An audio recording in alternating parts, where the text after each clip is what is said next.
Hello students, आज हम कक्षा 7 अभिव्यक्ति से पाठ 4 मन जीते जग जीत पढ़ेंगे, जिसके लेखक डॉक्टर आलम शाह खान हैं। प्रस्तुत पाठ प्रसिद्ध लोकोक्ति मन के हारे हार है, मन जीते जग जीत पर आधारित है। इस पाठ के माध्यम से लेखक ने यह बताया है कि योग्यता ही सफल होने का मापदंड है, अर्थात सफलता योग्यता से ही मापी जा सकती है। शॉर्टकट से अर्जित की गई सफलता टिकाऊ नहीं होती और यह हमें प्रतियोगिता से भी बाहर कर देती है। आइए सबसे पहले शब्दार्थ देखें।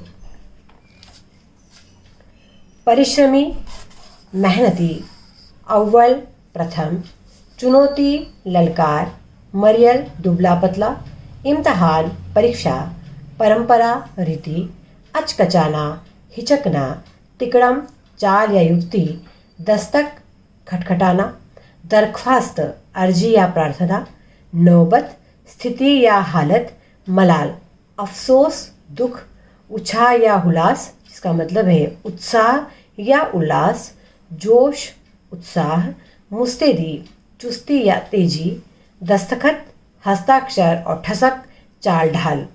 आइए पाठ देखें। शांतनु कुमार स्कूल में भी अपने घर का नाम शानू लेकर आया था। वह प्यारा ही नहीं, परिश्रमी भी था। उसने जीवन में हर जगह, हर मोड़ पर आगे और अव्वल रहने की सीख ली थी। चाहे पढ़ाई की चढ़ाई हो या खेल का मोर्चा, डिबेट की चुनौती हो या लेखन की ललकार, वह सबसे आगे था। पर इस नए मरियल से छोकरे अमित ने पहले मासिक इम्तिहान में और आज तिमाही पर्चों में उसे नीचे दिखा दिया। गणित में उसकी मास्टरी धरी रह गई और तो और अंग्रेजी में भी शानू अमित के आगे धूल चाट गया। लड़के तो तभी आश्चर्य में पड़ गए थे जब उस साधारण से अमित का एडमिशन इस नामी स्कूल में हो गया था। उसने पहली फीस की भारी रकम जुटाई थी। चेहरे मोहरे, चाल ढाल, कॉपी बैग या यूनिफॉर्म के लिहाज से तो लगता नहीं था कि वह ठसक वाले घर के लाडलों के साथ इस स्कूल में निभ सकेगा। पर उसकी लगन और समझदारी तो यही संकेत देती थी कि पढ़ाई लिखाई में उससे आगे बढ़ना कठिन है, शानू के लिए भी। क्लास में पहली रैंक शानू के लिए शान की बात थी, पर अमित के लिए तो अपने होने न होने की चुनौती थी। स्कूल में परंपरा थी कि अपने क्लास के हर टेस्ट में पहली रैंक पाने वाले की ट्यूशन फीस नहीं लगेगी। पहली रैंक के साथ 60% से ऊपर अंक पाने पर तो बस फीस भी माफ और किताबों का जुगाड़ ऊपर से। फिर भला वह कब चुकने वाला था। अमित के सामने जब शानू तिमाही टेस्ट में भी पिछड़ गया तो उसे धक्का लगा। बड़े घर का बेटा होकर 2 ट्यूशन लेकर भी मैं मात खा गया। अब आगे 6 परीक्षा में तो जैसे भी हो इससे आगे निकलना ही है। शानू ने गांठ बांध ली। दूसरे दिन खाने की छुट्टी में हेलो अमित कहकर शानू ने उसे अपने पास बुला लिया। बोला, आओ अमित, आज मेरे साथ लंच करो ना।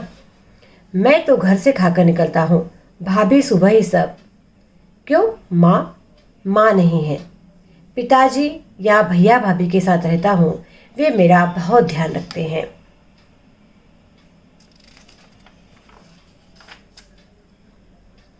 पर तुम भी कभी किसी का ध्यान रखते हो?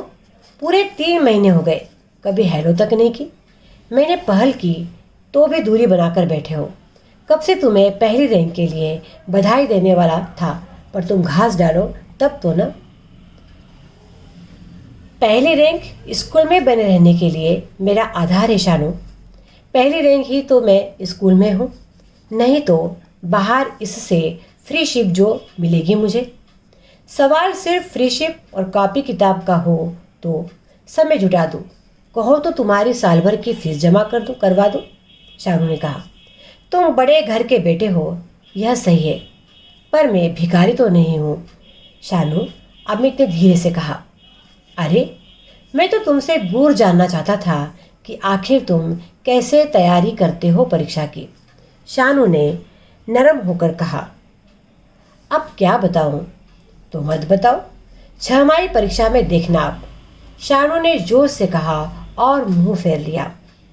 और शानू छमाही परीक्षा में अमित से आगे निकल गया। शानू की रैंक पहली और अमित की दूसरी। कहो अमित, पीट गए ना आखिर? पिटा नहीं, पिछड़ गया हूँ, लेकिन आगे। अरे आगे भी देख लेंगे, शानू ने सीना ताना और अमित सिर झुकाकर चला गया। 2-4 दिन बाद तो उसके कक्षा में गायब हो जाने की चर्चा भी हुई, पर कुछ दिन बाद सब भूल गए। अगर उसे कोई न भूल सका तो वह था शानू। अमित ने स्कूल से जाने के लिए दरख्वास्त लगाई, पर पिछली फीस वगैरह के बाकी रहते उसे टीसी नहीं दिया जा सकता था। तो नौबत यहाँ तक आ गई कि अमित को स्कूल छोड़ना पड़ रहा है। शानू ने सोचा, उसने कहा भी था कि पहली रैंक आधार है मेरे स्कूल में बने रहने का। मैंने तो उसका आधार ही उखाड़ फेंका, पर क्या अपनी मेहनत, काबिलियत और ईमानदारी से उसे पहली रैंक से गिराया है मैंने गणित के पर्चे में कैलकुलेटर इस्तेमाल किया। सबकी आंख बचाकर इंग्लिश के पर्चे में भी 10 नंबर की नकल मारी थी, लेकिन अमित की पढ़ाई तो अटक गई है बीच में। क्या मैं गर्व कर सकता हूँ इस रैंक पर? हाँ, मैंने अमित को ईमानदारी से पीछे कर दिया तो मुझे कोई मलाल नहीं होता, पर आज उसका स्कूल छूट गया, शानू ने सोचा और उदास हो गया। शानू अपने द्वारा किए गए व्यवहार पर बड़ा ही शर्मिंदा था, वह उदास था। फिर तो शानू में न उछाह रहा न शेखी। अगले माह फिर टेस्ट हुए और वह कक्षा के दूसरे होशियार लड़के से कई नंबर से आगे रहकर पहली रैंक भी ले आया, पर उसमें हुलास न जागा, अर्थात उसमें कोई उत्साह नहीं था। उसे यही लगता रहा कि अगर अमित होता तो उससे आगे निकल जाता। अमित के रहते 100 में से 65 नंबर आते थे, तब जाकर शानू की दूसरी रैंक बनती थी, और अब उसके चले जाने पर 62% पर पहली रैंक बन गई और वह एक निश्चय के साथ उठ खड़ा हुआ। दूसरे दिन वह अमित के दरवाजे पर दस्तक दे रहा था। वह आज कार से नहीं, स्कूटर से ही उसके यहाँ पहुंचा था। दरवाजा खुला और सामने शानू को पाकर अमित चौंक पड़ा। तुम आओ, कहाँ बिठलाऊं तुम्हें? यही मेरे बक्से पर बैठ जाओ। अमित अचकचा गया। अमित, ऐसी क्या बात है, यही दरी पर बैठ जाता हूँ, तो मुझे पानी तो पिलाओ। क्यों नहीं, अभी लाया, तुम बैठो, कहकर जब अमित रसोई में गया तो शानू ने चारों तरफ नजर डाली। गरीबी और मायूसी भरी थी उस घर में। तभी पानी लेकर अमित आया और सिमट कर खड़ा हो गया। लाओ, बैठ जाओ मेरे पास, शानू ने कहा तो वह बैठ गया और बोला, इधर कैसे आना हुआ शानू? अपने करने पर पछताने, माफ़ी मांगने आया हूँ तुम्हारे पास। पछताने?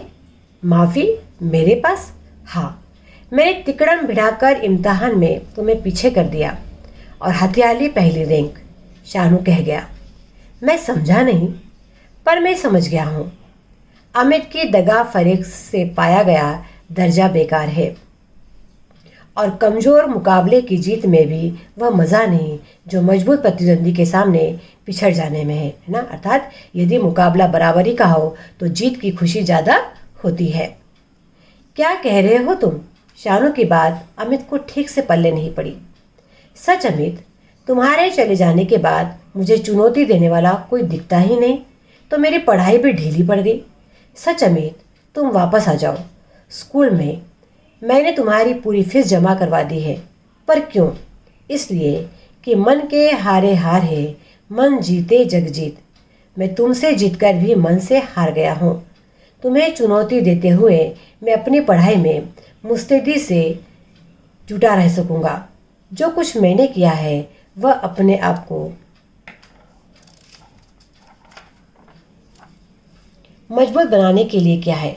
तुम कहोगे एहसान? तो लो, इस कागज़ पर लिखकर दस्तखत कर दो कि मेरे तुम पर 700 रुपये उधार रहे, अपने सुविधा होने पर लौटा दोगे मुझे। यह सब कुछ तुम्हारा मुझ पर उधार है, उपकार नहीं। शानू ने अमित की बात पूरी की, है ना। अर्थात उसने जो अमित के साथ जो बुरा व्यवहार किया था उसे पीछे करने के लिए उस बात पर वो बड़ा ही पछता रहा था और उसी पश्चाताप को दूर करने के लिए उसने उसकी सहायता करने का प्रयास किया। इस प्रकार यह पाठ कठिन परिश्रम और संघर्ष के द्वारा सत्य की विजय को दर्शाता है।